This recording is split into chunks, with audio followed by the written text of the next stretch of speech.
Subgroups analysis, this is essentially the same thing that you would do in a primary study using a one-way analysis of variance. Basically, you have one subgroup of studies, and then, yes, please. Okay, we are on page 135. Okay, and is everybody's hearing okay in the back? Okay. So that, for example, you have a group of studies that use one variant of an intervention and a group of studies that use a different variant of an intervention. If you were doing this in a primary study, you might have a group of patients in one variant, treatment 1, and then you have a group in treatment 2, and then you have a placebo. And basically, at some point, you're going to want to compare the impact of one treatment, the treatment effect for one treatment versus the treatment effect for the other treatment. You can have different kinds of patients. Maybe some studies were done using patients that were older and some that were done using patients that are younger. And you suspect that the drug might be more effective in one group than the other. So what you do is basically you do a meta-analysis for the younger patients, a meta-analysis for the older patients. You get a treatment effect for each one, and then you compare those treatment effects. Or maybe you have some studies that gauge the outcome 1 month after the intervention, and others that gauge the outcome 6 months after the intervention.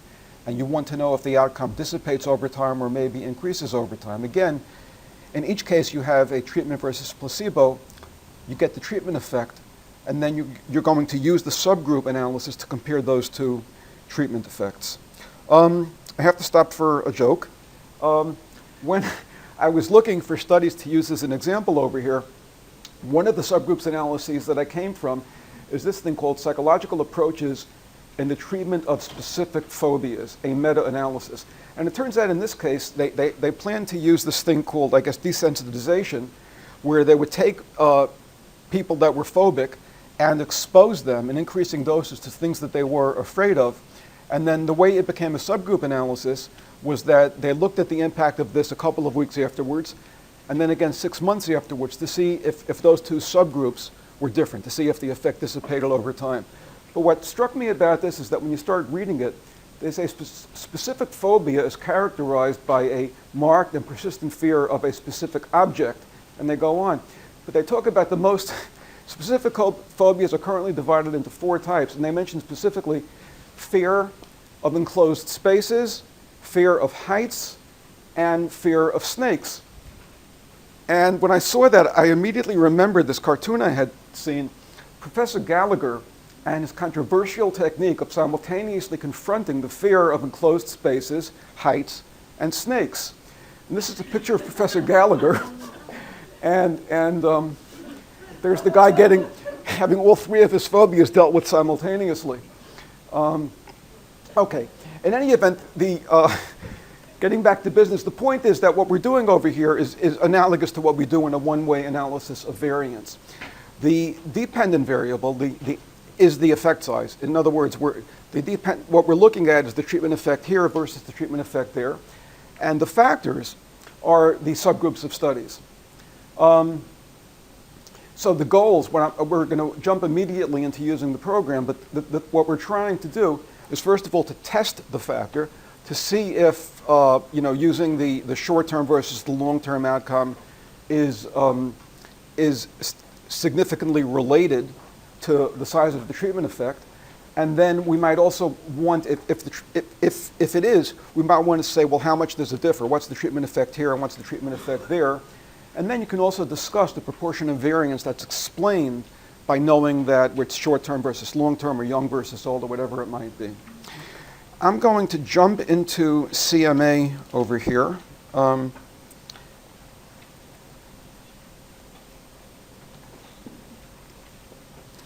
And the data set, I'm going to show you this using a data set for weight loss, and then we're going to have a chance, if you'd like to run an analysis. There's a second data set in here that uses subgroups so that you can run an analysis, and then we will discuss that as well.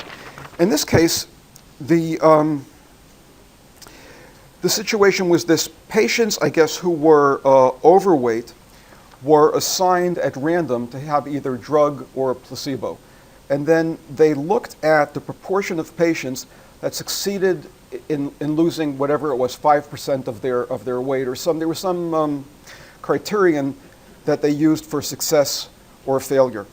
And the reason this becomes a subgroup analysis is that we have about 10 or 15 studies that used Orlistat as the drug, and a group of others that used sibutramine as the drug. And the question is one of these drugs more effective than the other? So we start by saying, we'll start a blank spreadsheet, insert column for study names, insert column for effect size data. In this case, it's the successes and the total N. And we have dichotomous, unmatched groups, event and sample size in each group. Group A, I'm simply going to call drug. And group B, I'm going to call placebo. And events, I'm going to call success. And non-events, I'm going to call failure. And now we have those things up here at the top: drug group, success and total; placebo, success and total. But we're going to need one more thing. We're going to need a column to distinguish between the studies that used Orlistat and the ones that used sibutramine. So I'm going to double click over here. I just double clicked on column J. And for the variable name, I'm going to call it drug. And then I have to say under column function that this is a moderator.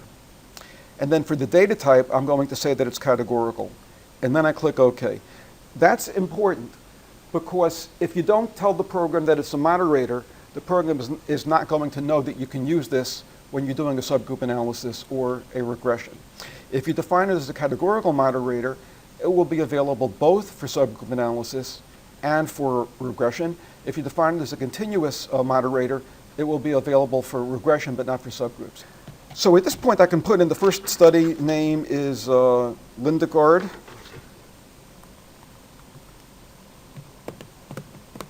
And in the drug group, the number of successes was 103 out of 190. And the placebo had 76 out of 186. The program initially shows me the odds ratio, but I want to use the risk difference. So I'm going to right-click in the yellow section. I'm going to click Customize Computed Effect Size Display. I'm going to put a tick mark next to risk difference. I'm going to change the primary outcome to a risk difference. I'm going to deselect the odds ratio. Down here, I want to make sure that I have checked show the standard error and show the variance. And now when I come back, I have the risk difference and its standard error and variance. I mean, there are half a dozen ways to get this done. I mean, I've showed you 2 or 3 of them. There are several others. But the point is, if you just right-click any place in that yellow space, you can sort of take care of these things. And then the drug in this case happened to be Orlistat. Okay, and to save time, I'm simply going to open up. In this case, if you want to follow along, you have the Excel spreadsheet. You can pull it in, or you also have the CMA file on your disk. I'm simply going to open up the CMA file to save some time. And more files. And this was called weight loss.cma. And so here we have it. We have all 21 studies, and the drug over here is either Orlistat or sibutramine. When I click Run Analysis, what I get immediately is initially the program doesn't care that there are 2 subgroups over here.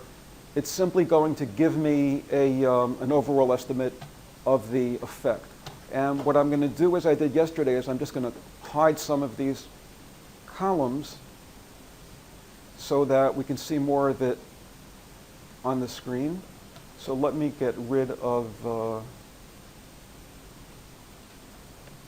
those. And what you can see over here is that there is there's a certain amount of dispersion in the effects. I'm going to right-click over here and change the scale so that it's a little bit more obvious. And we see that the effects vary. I think they're actually sorted by, are they sorted by effect size? Okay, so you can see they vary from a risk difference of about 0.13, which means that if we have, well, if in the control group the proportion succeeding was 20%, in the treatment group the proportion succeeding would be 33%, all the way up to here where the risk difference is 42, meaning that if in the control group the proportion succeeding was 20%, in the treatment group it would be 62%. So there's something of a spread over there. And the next thing we want to know is whether or not this varies by the drug. So we go to computational options, group by, and the option that comes up over here is drug, because that's the only thing that we defined as a categorical moderator. And then there's an option over here to also run an analysis across levels of drug, and then to compare the effect at different levels of drug. And we're going to click OK. And now what we get, I'm sorry. Oh, okay, I'm sorry. Go to computational options, group by, okay, and we've chosen drug. Okay? At that point, you'll see over here that in some cases, when you do this, you don't want to compare drugs. You just want to have one analysis for Orlistat and a separate analysis for placebo. That's all that you care about. So you would leave everything else, you would leave those two things unchecked. But in this case, in addition to getting one analysis for Orlistat and a separate one for placebo, we also want to have one analysis that combines the data across all 20 studies. So I've checked that box. And then additionally, I think the main thing we're interested in is comparing the treatment effect for Orlistat versus the treatment effect for placebo. So I've checked the second box. And that's the one that's going to give me an analysis of variance. Okay. So now we have this, and we're going to say computational options, group by, drug, also run an analysis across, and by the way, you see now we also have the option of grouping by test, because that's another moderator that I just created. Okay, also run an analysis across levels of drug and compare the effect at different levels of drug, and I click OK. And what I get now is basically, and I'm going to click on random effects, okay. Basically what I have over here is an analysis, this is a meta-analysis of all the studies that used Orlistat, and this is my mean effect with its confidence interval. This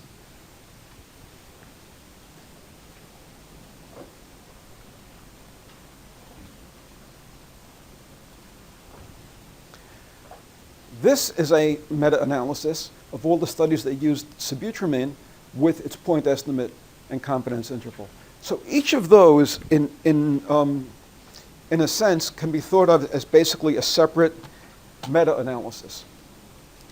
In other words, there's actually a little point that I need to make in a few minutes, but for the most part, if you went back and left out the sibutramine studies entirely and just did an analysis on the Orlistat studies using a random effects analysis, this is the mean that you would get, and this is the confidence interval that you would get. So all that we have here really are two meta-analyses on the same page. But there's one more thing. Down at the bottom, we have a meta-analysis that incorporates data from all 20 studies. And more to the point, the thing that we want to do over here is to compare this effect versus this one. Now, if this was a primary study, and you had an effect for one drug and you had an effect for the other drug, and you wanted to compare them, basically you would do some kind of a t-test. You say we have this mean and this mean. We have this standard error and this standard error. We get the standard error of the difference, and we take the difference in means divided by the standard error of the difference to get a z-score or a t-score, and then we test that for statistical significance. And we're going to do exactly the same thing over here. Just to give you a better sense, though, of how similar these are or how different they are, let me change the scale so that it goes only to 0.5, so you can see this difference a little bit more clearly. And I'm going to go up here and click on this blue button. This blue icon is to show or hide the individual study. So if I click there, we're getting rid of the individual studies, and we can see more clearly these two effect sizes. So this one is 0.18 with an this one is 0.21 with an upper and with a lower limit of 0.18 and an upper limit of 0.24, and this one is 0.32. It's about 50% higher. It's about 11 points higher, and the lower limit is 0.26. So, just intuitively, if the confidence intervals don't overlap at all, you can be reasonably sure that the difference between this and this is going to be statistically significant. I'm going to put back those studies, I click on next table, and look at what we have over here. Now one point I have to be let me spend a couple of minutes on this because it's important. We spoke yesterday at length about the difference between a fixed effect and a random effects analysis. And we said that a fixed effect analysis only makes sense if our sampling frame is such that we believe that all of the studies share a common effect size, that basically they're all drawn from a common population. And a random effects analysis is appropriate otherwise. When we're computing this effect size over here and its confidence interval, should we be using a fixed effect analysis within these or a random effects analysis? Yeah, it's exactly the same logic we used yesterday. Just as because basically this is just a separate meta-analysis just based on these studies. And we probably are assuming that studies, that when you group it this way, that studies within Orlistat are going to be somewhat similar to each other, and studies that use sibutramine are going to be somewhat similar to each other. But there's no reason to believe that all those studies in the top group are going to be identical. And there's no reason to believe that all the studies in the bottom group are going to be identical. Not only is there no reason to expect that, but also I would guess empirically, it seems that there seems to be some variance over there. So if I look at both models, you can see over here that if we use the fixed effect analysis for these, we would get this as the estimate. And if we use the random effects, we would get this as the estimate. So clearly there is some variation in effect size from study to study. And the same thing is down here. So I'm going to select random effects models. And the point I wanted to make is that I said a minute ago we're doing two separate analyses, and then we're going to compare the results. Each analysis is done using a random effects model. When we come back over here, additional options, group by, drug, random effects. So now when we go to the next table, what we're seeing over here is the same thing that we saw yesterday. Remember yesterday when we had only a single line, the first row was for fixed effects, the second row was for random effects. Well, over here, this whole section is for fixed effects, that everything beginning from here and going down to here, and this whole section is for random effects. There's a reason why it says mixed effects rather than random effects, but this is the random effects analysis. So for example, we saw over here that the risk difference is 0.21 and a confidence interval of 18 to 24. And similarly over here, it's 0.21 with a confidence interval of 18 to 24. Over here, this effect size, we want to ask whether or not we can reject the null hypothesis that the true risk difference is zero. Then zero is over here. And the p-value that we saw is less than 0.001. And over here, we see that the z-value for that is 14 and the p-value is 0.001. So this line over here addresses the question, just within the Orlistat group, can we reject the null hypothesis that Orlistat has no effect? And we conclude we can reject that. Orlistat is more effective than placebo. Similarly, if we come down here, this line addresses the question, can we conclude that sibutramine is more effective than placebo? And again, the z-value is 11, the p-value is less than 0.001. So we can conclude that sibutramine is more effective. And this one down here, the risk difference is 0.23. That corresponds to this thing all the way down at the bottom. The overall effect, point estimate is 0.23. Again, we're asking whether or not we can conclude that this effect size is non-zero. And we see that over here. So just as yesterday, these statistics are simply mirroring the statistics we saw on the main page. But here's where it gets interesting. The thing that we really care about is if we compare 21 versus 32, given the variance of each of these, is that going to be statistically significant or not? So if you take 32 minus 21 to get a difference of about 11 points, you compute the standard error of the mean, the standard error of the difference, and you get basically a z-value comparing those, you would get a p-value of 0.001. These numbers over here, the q-value, the degrees of freedom, and the p-value correspond to the test that compares this versus this. Now, it might not be terribly obvious, but I can show you this in a way that will make it obvious at least for the two-group case. You can do this for any number of subgroups. There's no, just like in a one-way analysis of variance, you can have 3, 4, 10 subgroups. The same thing applies over here. And this is an omnibus test asking if all of those effect sizes are the same or not. But those of you that are familiar with analysis of variance, which is probably everybody, if you have an analysis of variance where there are only two subgroups, you actually have the choice of doing that analysis as an analysis of variance or as a t-test, right? And in that case, the F statistic that you get from the analysis of variance is going to be equal to t squared. And they're going to both have the same p-value. The same exact thing is true over here, except that rather than working with the t-test for two groups and an f-test for multiple groups, we're working with the z-test for two groups and the q-test for multiple groups. Just the difference between t and z is that t assumes that we don't know what the standard deviation is, we're estimating it, whereas z assumes that it's known. And the difference between f and q is that f assumes, again, that the standard deviation is being estimated, and q assumes that it's known. So the analogy is, t and f in a primary study, z and q over here, but it works the same way. And just as an f-test is going to be equal to t squared in a primary study, similarly the q-test is going to be equal to z squared, in this case, if we're dealing with only two groups. So if we take 0.32 minus 0.21, so I have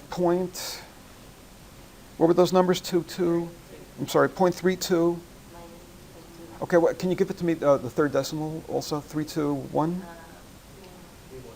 I'm sorry, 0.319, and the other one was 0.213.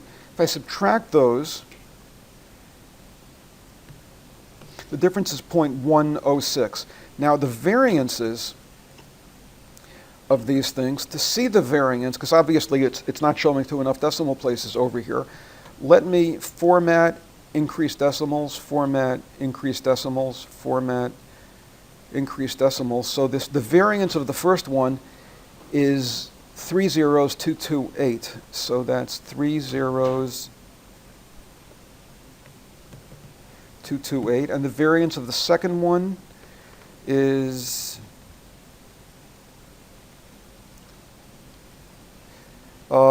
30731.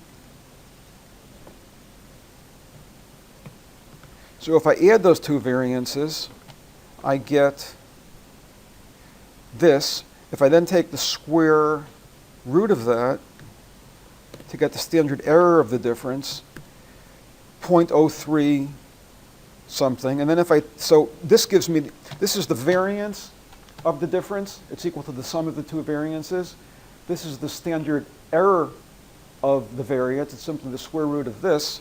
And then if I take the difference, which is 0.106, divided by the standard error, I get 3.42. That's my z-score, comparable to a t-score for comparing two groups.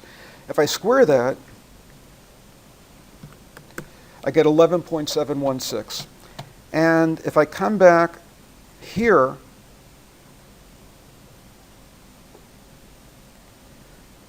uh, 11.716. Let's show this to 21279.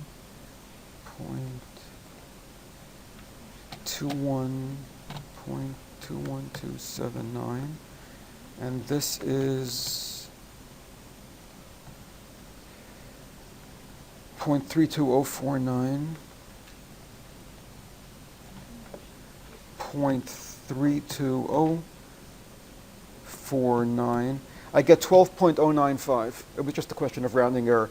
12.095, and then if I come back here, the value that I get is 12.098. Again, just because of rounding error. But the point that I'm trying to make is that these numbers over here might not be terribly intuitive, so I'm just trying to show you, you don't need to take this on faith. If you take the difference between these and divide them by the standard error of the difference, you get you can get a z-test or a q-test, and then you get a p-value for that.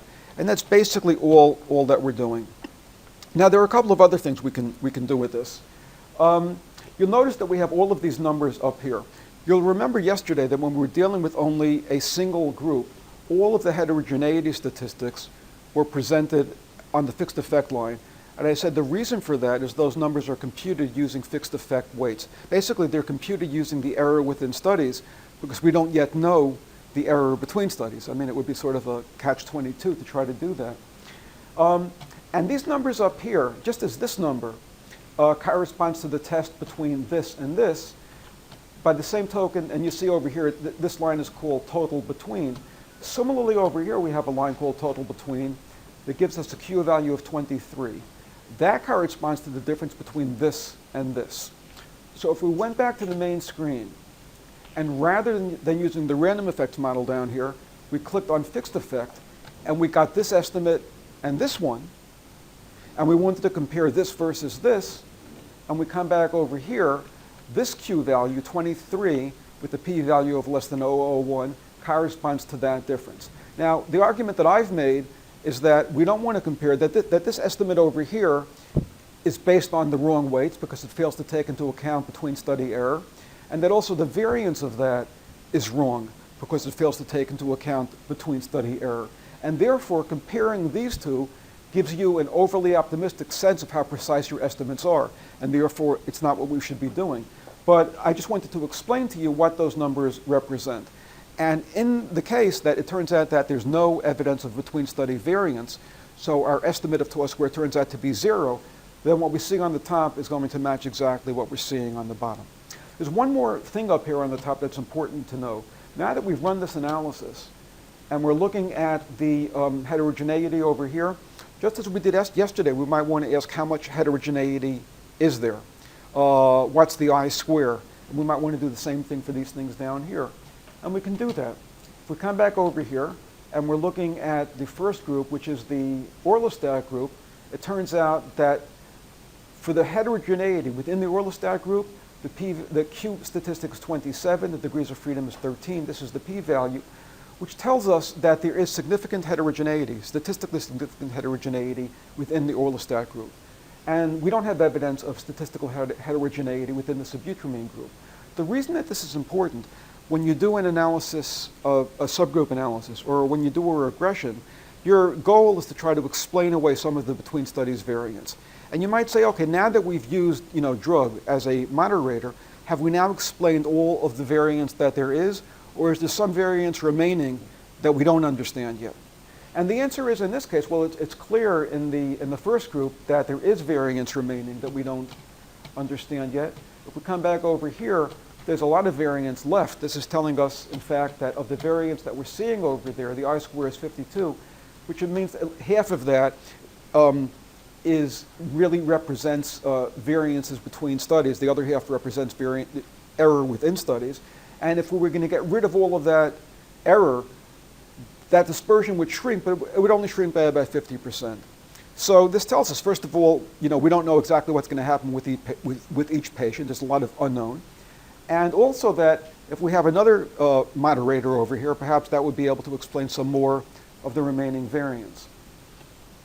So that's useful for that reason. And then, of course, we get the estimate of tau squared for each of the groups. There's one more technical point I need to make about this, but are there any questions first? Yes? Your Q value is 12.498. When I run it, I get 14. Okay, I said there's one more point I need to make. I'm going to address that right now.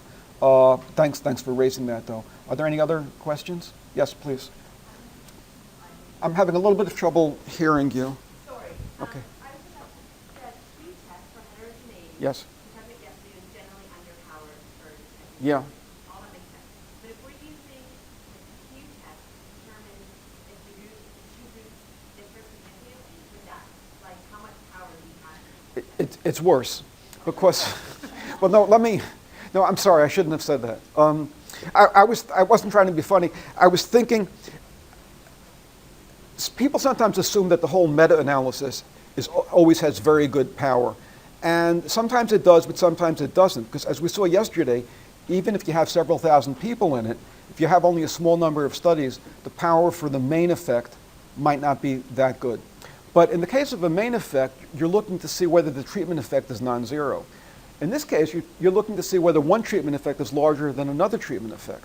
So whereas you're going to have excellent power to compare, let's say, this versus 0, which is over here. Look how far apart they are. Or excellent power to compare this versus this. In this case, you're trying to compare this versus this, which is a much smaller difference. So, I mean, in most situations, when you're looking at something like this, both treatments are effective. So to compare a treatment against another treatment which is also effective is less powerful than comparing it against another treatment that has no effect at all. So it's often the case that power is low. And Larry Hedges, in fact, wrote 2 papers with his student Terry Piggott on power in meta-analysis. The first one addressed the main effect, and they make the point that I made a second ago. And the second one addresses moderator analysis. And they said there is this perception out there that all meta-analyses have high power, both for the main effect and for moderator analysis, and often that's not true. So the problem that we discussed yesterday in primary studies, where somebody looks for an effect and doesn't find it, and comes to the mistaken conclusion that therefore the effect doesn't exist, that is compounded a little bit when you do a meta-analysis, because people think, well, if they didn't find it, God, it was a meta-analysis. It's, God does those. It, certainly the effect doesn't exist, and you have to be really careful about that. So thanks for asking that question. Yes. It's not clear to me in the analysis table which line, which Z refers to which difference. Okay. So back here, are we talking about on the left-hand side, these Z's? Yeah. Okay. If you were using the fixed effect model within subgroups, then this Z would be comparing this versus 0. So basically, we're talking about, if I come down here and click on fixed effects, it's testing this versus this. And then the second one is doing the same thing for sibutramine. This over here, again using the fixed effect model, is comparing the overall effect, that's this, versus the null of 0. Okay? Then, if we move over to the right, we're now talking about the difference between the effects. So this number over here, this is no longer a Z, it's Q, but this compares this mean versus this one. Okay? So we're talking 0.19 versus 0.31. Those are the estimates that we would get for the risk difference if we were using fixed effect weights. So if we have 0.19 versus 0.31, 0.19 over here versus 0.31 over here, because I've selected fixed effects on the bottom, then it's comparing those two, that comparison that we'd be getting over here. So for example, if I went back to that, oh, I'm sorry, that's where it says total, okay, this line said Orlistat, this said Subgroups, this says total between. So the line that says total between, now the line total within, by the way, remember a minute ago, we got a Q value for the Orlistat. We have a Q value for the Subgroups. If we sum those, 27 and 6 gives us 30, 27 and change and 6 and change gives us 34. This is the Q statistic for heterogeneity within subgroups summed across subgroups. If you think back to analysis of variance, the way that it works is you have a certain amount of variance and you can partition it into its component parts. You're left with the error variance within each of the groups. You have the variance between groups, and if you add those together, you get the total variance, right? So the total variance is subdivided into treatment effect, treatment variance, and error variance, and the error variance can be further subdivided into the error variance in this group, and the error variance in that group, and the error variance in the other group. The same exact thing applies over here. If we're looking at the fixed effect weights, you can see the total amount of variance is 50, well, not the variance, the sum of squares. I should have said the sum of squares a minute ago, and I mean the sum of squares over here as well. Remember, the Q value is simply a weighted sum of squares. So the total sum of squares is 57, and let me show you that. If I come back here, and I click computational options, select by, nope, computational options group by, and I turn off the grouping and I rerun the analysis. So now what I have is just one analysis of all 20 studies, and I look at the next table. My Q statistic is 57.54. So what that represents is the variance, or the sums of squares, of all studies against the fixed effect mean. Now what I'm saying is I can partition that. I can take that value of 57 and divide it into between subgroups and within subgroups. And if I come back over here and I say group by, and I do that, then the 57 still shows up over here on the bottom, but now it's been partitioned. 23 of that is between subgroups, and 34 of that is within subgroups. And if you add 34 and 23, you get 57. Additionally, that 34 can be further subdivided into the sums of squares within the first group and within the second group. That's what we see. When we come down here, and we get a p-value, by the way, for each of those. So the p-value for the heterogeneity within the first subgroup is 0.01. The p-value for the heterogeneity within the second group is 0.37. But if we were going to do an omnibus test and ask overall, is there variance remaining within subgroups that we haven't explained? Basically, we add the two Q's, we add the 2 degrees of freedom. The sum is 34, the sum is 19. And the p-value now for this omnibus test, looking within subgroups, but pulled across subgroups, that p-value is 0.02. This p-value over here is the difference between the two subgroups, and this p-value over here is whether there's heterogeneity overall if we don't put subgroups in. Now, again, the number that we most care about is down here in the random effects section. This is the one that compares these two means, 21 and 32, which is the one that we really care about. So this generally is going to be the number that we report. However, having done that, if we want to go back and say, well, okay, now we know about the difference between subgroups, but is there variance remaining within subgroups? Then we go back over here to get that. Even though these were computed with fixed effect weights, that's what we want to be doing.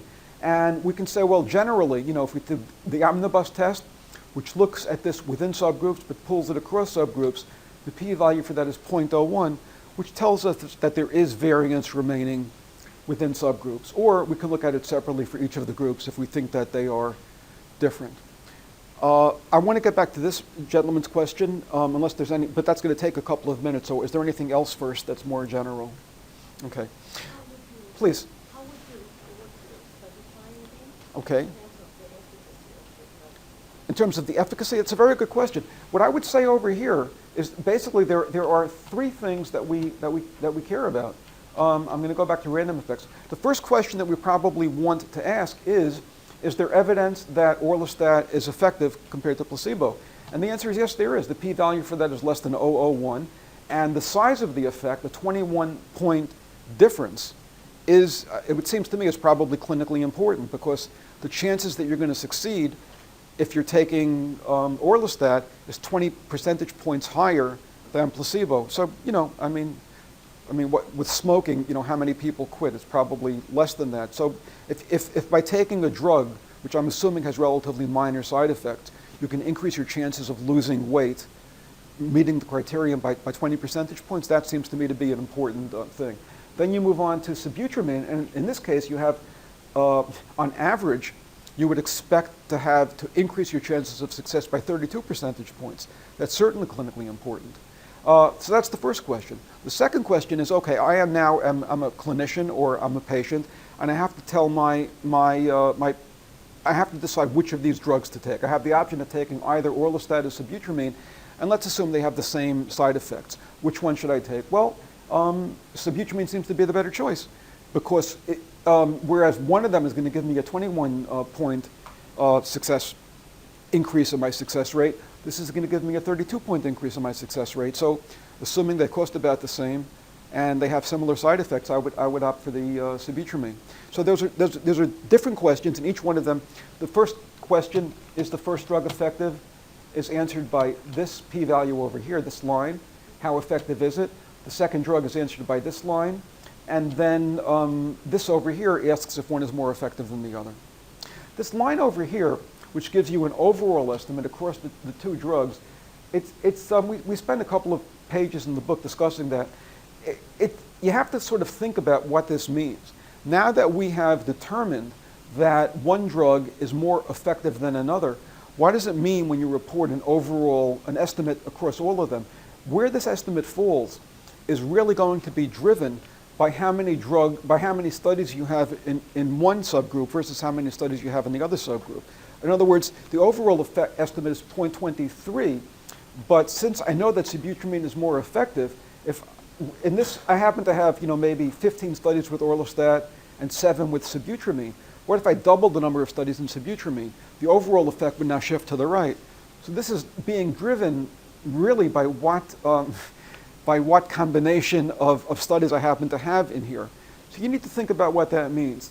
I mean, for example, if you wanted to report the overall effect, and maybe these studies were randomly selected from all studies that were done, and in the population, Orlistat is being used twice as often as sibutramine, then this treatment effect over here, the overall, might mirror what's actually going on in the world.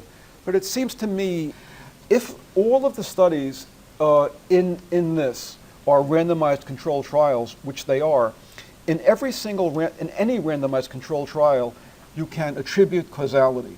Because since we know that the patient, the only thing that separates the people in the treatment group versus the people in the control group is their random assignment to one treatment or the other, and therefore if there's a difference, we can assume that that's caused by their treatment group. And if that holds true for every one of the studies in the meta-analysis, then it also holds true for the main effect that we get at the bottom. Let's forget that let me, just to make this as simple as possible, let's say that we're talking here about only one.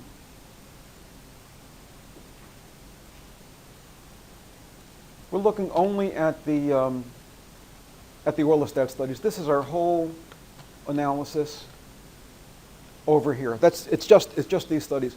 Every one of those studies used a randomized clinical trial, and so every one of them allowed us to attribute causality to the difference. By the same logic, that protection that allows us to attribute causality carries over to the main effect over here. So we can say, now that we found over here that there's a 21-point difference between a drug and placebo, we can say that that's because they were given the drug rather than the placebo. That protection carries over. And we could have done the same thing within the Orlistat studies. However, that protection does not carry over to the subgroup analysis. So for example, now that I've seen over here that there's a difference between Orlistat and sibutramine, I cannot assume that that difference is due to the difference between Orlistat and sibutramine. This is now an observational difference, because while it seems to me that what probably distinguishes between those studies at the top and those at the bottom is the fact that these were given one drug and those were given another. It's certainly possible that there was something else that distinguished between them. Maybe the hospitals that used sibutramine were hospitals in areas where people had more support. They're just, maybe they were in cities rather than rural. And maybe just in cities, they were more likely to use sibutramine. It might be unlikely, but we don't know that, and therefore we have to treat this as observational. And actually, I was teaching this course just recently, and somebody said to me, but that's just sort of, that doesn't make sense. I mean, clearly that's the difference between them. And there's actually an example, I think it's the example that you're going to be using in a minute to run the analysis, where one subgroup is patients that had a high dose of a drug, and the other subgroup is patients that had a low dose of a drug. And there was a real big difference between them. And when I was looking it over myself, I thought, well, clearly that's the high dose. It turns out that the high dose, in almost all cases, was given orally, whereas the low dose in almost all cases was given topically.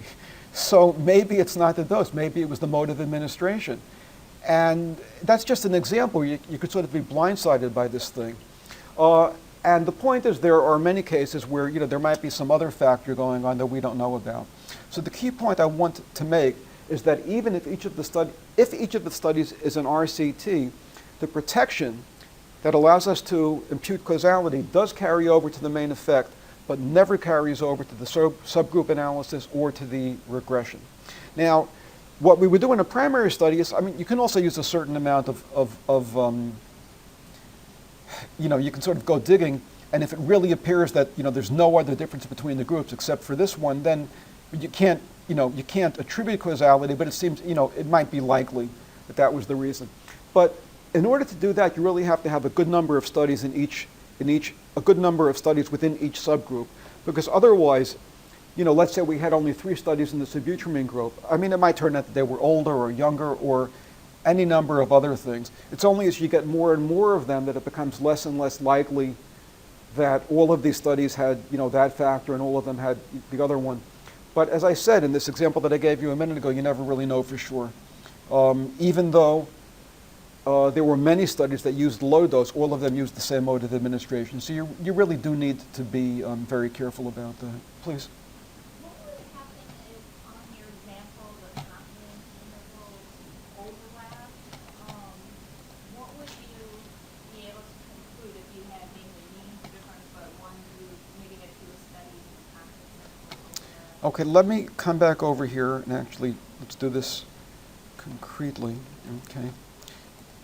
I'm not sure, you mentioned in there that one group had fewer studies. I'm not sure. For instance, the bottom Okay. has fewer studies. Okay. Say, for example, that confidence interval was wider, and so the means of the 2 groups were different, but say the bottom group crossed the Okay. Okay, confidence there's, interval crossed, so Uh-huh. you wouldn't see as necessarily okay. conclude that there was a difference in subgroups. I'm just wondering how Right. would you describe that? Okay, it's exactly the same as it would be in a primary study. First of all, there's one point in there that I need to address. You suggested, and this was actually something that I thought until recently. So don't. It's a most people think that this is true. That if the confidence intervals overlap, that means that there's not a significant difference between the groups, both in primary studies and in meta-analysis. It actually is not the case. And the reason is that when you're comparing these 2 means, you're taking the difference divided by the standard error of the difference. And if it was the case that the standard error of the difference would simply be a question of adding this confidence interval, as it were, to this one, then what you're assuming would be correct. However, the way that you compute the standard error of the difference is not to add these 2, but it's to add their variances and then take the square root of that. So it turns out that there can be a certain amount of overlap and you still get a statistically significant difference. Okay, so that's, however, your main point is still valid. Let's say that these overlapped somewhat, but not completely, and you want to do a test. Well, what we're doing over here is exactly what we do in a primary study. Well, we're asking if 2 means are different. Well, the answer to the way that we would address that is we say the difference between the means relative to the error in estimating each mean. If we have relatively few studies in the bottom, that confidence interval is going to get wider and wider. And at some point, the difference between the groups is not going to be statistically significant. What we can say in that point is the same thing we'd say in a primary study. The difference is this. However, it's not statistically significant.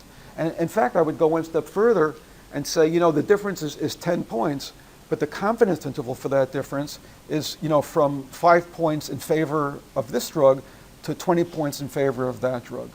And therefore, we just don't have enough, a precise enough estimate of the difference to be able to say that, whether or, I mean, again, it's a question of power. If they are statistically, if the difference between them is statistically significant, then we can say we reject the null. We can conclude that one is better than the other. If it's not statistically significant, then the answer is we don't know. Maybe they are really the same, or maybe the test is underpowered. Yes? So would the p-value of the Q statistic that you showed us earlier then be greater than 0.05? Yes. If these things overlapped to the extent that the difference was not statistically significant, then this p-value over here would be 0.06 or higher. And I mean, there actually is a formula that tells you how much overlap you can have before the p-value hits 0.05. I'm not sure exactly what it is, but I say it is somewhat counterintuitive that you can have overlap and still have a statistically significant difference. But once the overlap becomes substantive, that difference is not going to be statistically significant. I think at the point that this line over here sort of reaches there, then your p-value goes to 0.006 and higher.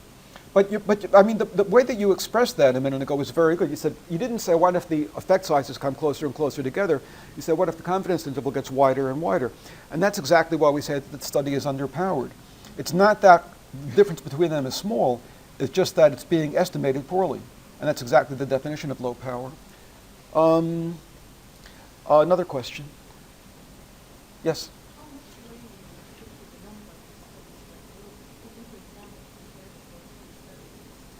Okay. The answer to that, the question was, how much weight do we give when we're comparing the two groups? How much weight do we give to the fact that this has more studies in it than this one? The answer is it really doesn't. It matters only in the sense that this person raised a second ago. If you have a limited number of studies, then this estimate over here is going to have a wide confidence interval. So as the number of studies gets larger and larger, the confidence interval is going to get smaller and smaller, and you'll have a better, and you have a more precise estimate of each mean, and therefore it's going to be more likely that you'll be able to prove that there's a difference between them. It doesn't affect the effect size, though. In other words, over here, the effect size is 0.32. There's no reason to think that's going to go up or down as you add more studies, only that the standard error is going to become smaller. And similarly over here, the effect size is 0.21, and there's no reason to think that's going to go up or down as we add studies. But what will certainly happen, well, almost certainly happen, what's likely to happen is that the confidence interval is going to get smaller. The reason I sort of hesitated is that as you add more and more studies with the same amount of heterogeneity, every time you add a study, your error is going to come down. But if you happen to get one or two studies in there that have an effect size that's way to the right or way to the left, then your estimate of the heterogeneity is going to increase, and therefore your estimate of the error can increase. It's rare, but it's possible. Okay, we have about 15 minutes until I think the scheduled break. What I'd like to do is to ask if you want to run the second analysis that we have in here, and then we'll have a few minutes to discuss it before we take a break. This is a data set that looks at, oh, I'm sorry, the point that this fellow asked about before I never got to. Let me talk about that, and then if we need to, we'll have a break before doing the second analysis. I made it clear that the estimate of tau square has to be computed within the top groups to get the estimate of the between study variance within that set. And then again, we need to compute the between study variance within the second set. That's absolutely clear because if we didn't do that, if we just computed the heterogeneity across all 20 studies, that's not what we're getting at. Because think about it, we're trying to estimate the effect size for the Orlistat studies. And to do that, we need to get an estimate of how much the effect size varies within the Orlistat studies. So the heterogeneity must be computed within this group, and again, it must be computed within this group. But at this point, we end up with two estimates of the heterogeneity. We have one estimate over here, which is a tau square of 0.002, and then for the second group, we have an estimate of tau square, which is 0. And the question now is this. If you think back to a t-test that you do when you're doing a primary study, and you're running this in SPSS or in Stata or some other program, it always asks if you want to assume a common variance or not assume a common variance.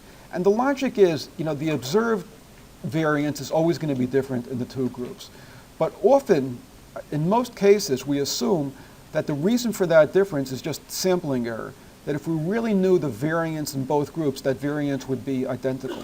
And the problem is we're estimating the variance for the males, we're estimating it for the females. Both of those estimates are somewhat inaccurate, and maybe it makes more sense to pull them. You compute the variance for the males, for the females, you pull them, and you get a better estimate of the common population variance. And in my experience, when you're running analyses for t-tests, that's generally the option that's selected. We have exactly the same situation over here. We have one estimate of the variance based on the Orlistat studies. We have an estimate of the treatment effect variance, and we have an estimate based on the sibutramine studies. And it's possible that the reason that there appears to be a difference, that this variance is something and this variance is 0, is simply because of sampling error. Remember, this is a poor estimate of tau square, and this is a poor estimate of tau square. So you have two options. What is clear is you need to compute the variance separately for here and for here. Once you've done that, you can then say, okay, the variance that I've computed over here, I'm going to use to generate these weights, and the variance that I've computed over here I'm going to use to generate these weights and this confidence interval. Or you can say, now that I've computed those two variances, I'm going to pool them, come up with one estimate of a common variance, and then use that to estimate, to assign these weights and to assign these weights. I see at least one puzzled face. Okay. Okay. We're talking here about the variance in true effect sizes. We have one estimate of how the effect size varies for the Orlistat studies. We have one estimate of how the effect size varies for the sibutramine studies. Let's take a simple example. Let's say there were two people who went out there and collected sets of studies. The first guy collects 15 studies with Orlistat. The second person collects 15 studies with Orlistat. Are both of them going to have the same estimate of the between study variance? Well, they won't, just because of random sampling error. Whatever the true between study variance is, they're not both going to get the same estimate of it. Okay? And we already know that the estimate of tau squared, based on 3 or 4 studies is really poor. Based on 11 or 12 studies, probably is not all that terrible. But let's say, for the sake of argument, we had only 5 studies in the Orlistat group and we had only 5 studies in the sibutramine group. And we don't have any reason to believe that the variance of the effect sizes is going to be different in one group than the other. Okay? I mean, just based on the mechanics of it, we just assume that the variances are going to be pretty similar. If we take one estimate of tau squared based on 5 studies and a separate estimate of tau squared based on 5 other studies, we know that both of those estimates are poor because they're not based on that many studies. And so each of those estimates is going to be substantially incorrect. We have the option of pooling those 2 estimates so that the pool value that we're getting, instead of being based on 5 studies, is now based on 10 studies. So it might be more accurate. I mean, if there was reason to believe that, in one of these the variance is going to be huge and in the other one it's going to be small, then we probably want to keep those estimates separate. But it's the same thing like in a t-test in a primary study. Often, if we see a difference in the estimate between one group and another, it's more likely that that difference is just based on sampling error and that the actual variance between studies is probably similar in the 2 groups. Yes? So, 2 questions. Does that give you more power and pooling? And can you think of an example where you would want to assume that the variances were different? Yeah, an example where I might want to assume that they're different is if, okay, let's say that we have some kind of an intervention that's supposed to, we're working with students. Some of them are assigned to a control group and some of them are assigned to a treatment. And the subgrouping is whether or not these kids have a history of incarceration. Whether we're dealing with kids that, that have a good school record and the ones that have been in jail. And what we're looking at is this intervention equally effective in both groups? Well, it's very likely, one could certainly make the argument that if you're looking at kids that have a pretty good school record, that whatever impact the intervention has is going to be reasonably consistent from study to study. Whereas if you go to studies that are dealing with kids who spend time in jail, that there might be some studies that are dealing with really bad populations where the intervention has no impact at all because the kids just don't follow the rules, and other studies that happen to, just fortuitously picked up kids that actually do show up for the tutoring and they do benefit. And you probably can come up with examples in medicine also, where some studies were more likely to enroll patients that have more comorbidity and therefore maybe the drug doesn't work as well for them. The bottom line is this. You asked about power. Power doesn't go up or down. What happens is over here, in this case, we had one estimate of tau square, which was 0.002, and one estimate which is 0. It might be, that in this case, by using those 2 different estimates, this is going to show less precision in the first group and more precision in the second group. If we pool them, then the precision in the first group instead of being 0.002 might be 0.001, and therefore the confidence interval for the first group would look a little bit better. The one for the second group would look a little bit worse. there's no telling whether, unbalanced power is going to go one way or the other. The rule that Larry Hedges has suggested, which makes a lot of sense, is that if you have only 4, 5, 6 studies in each group, you should probably pool. Because even if the variances really are different, you're still going to gain more by pooling the results, and at least basing this on 10 or 12 studies, than you'd lose by sort of shooting at a general thing rather than shooting more precisely. On the other hand, once you have as many studies as we do over here, you really have an option. You probably can do it either way. The point is, I'm not sure in the exercise which way I did it. Based on what you said before, I probably did it the other way. But if you go to computational options and then you come to mixed and random effects options, you see over here, you have the option to assume a common among study variance, which I guess is what we were doing, or do not assume a common among study variance and don't pool. So if we click don't pool, you will see that the estimates change a little bit. Before this had been 0.213. I'm sorry, what was it before? Did it change at all? 12. I'm sorry, that's the risk. 12. Before it was 12? Oh, that's here. Sorry. It was 213, so that hasn't even changed. And this one, okay, so you can see in this case the difference. But if you go to the next screen and you're asking about the Q statistic, is this the one that you had seen? Yes. Okay, so that's the reason for that. And if I had remembered that I used that option before, I probably would have been less confusion. I apologize for that. But that's what's going on over there. And the reason that in this case I probably, when I was putting this together, chose the option of not pooling was, well, first of all, there was the option of doing that because there are enough studies in each of the groups. We're dealing with about 12 and 7 or something along those lines. And the second thing is, just from, you asked before, when would you think that this was something that made sense? I can imagine that if you have 2 different drugs, perhaps with somewhat different side effect profiles or whatever it might be, that it's possible that one of them works very consistently, from study to study, and that one of them has a more variable impact. I just don't, I don't know.